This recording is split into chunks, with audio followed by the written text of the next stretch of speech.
ഒരു കർഷകൻ 2 പയറ് വിത്തുകൾ നട്ടു. മണ്ണിനടിയിലെത്തിയപ്പോൾ മുതൽ ഒരു വിത്ത് ഇങ്ങനെ ചിന്തിക്കാൻ തുടങ്ങി. ഇനി കർഷകൻ വെള്ളം തൂവും, ഞാൻ മുളയ്ക്കും, എൻ്റെ വേരുകൾ കഠിനമായ മണ്ണിനെ തുളച്ച് താഴോട്ട് വളരും, മൃദുലമായ തളിരുകൾ മുകളിലേക്ക് ഉയരും.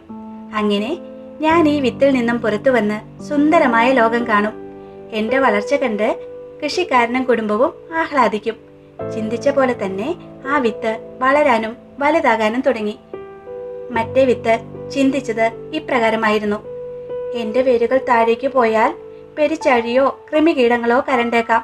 മൃദുലമായ തളിരുകൾ മുകളിലേക്ക് പോകുമ്പോൾ പരന്ന കല്ലിലും മണ്ണിലും തട്ടി ക്ഷതമുണ്ടാകാം. പുഴുക്കൾ എൻ്റെ മാർദ്ദവമേറിയ തളിരുകൾ കാർന്നു തിന്നേക്കാം. ഭീകരമാണ് ഈ ലോകം. ഇതിലും ഭേദം ഈ വിത്തിനുള്ളിൽ ഇതുപോലെ തന്നെ ചുരുണ്ട് കിടക്കുന്നതാണ്.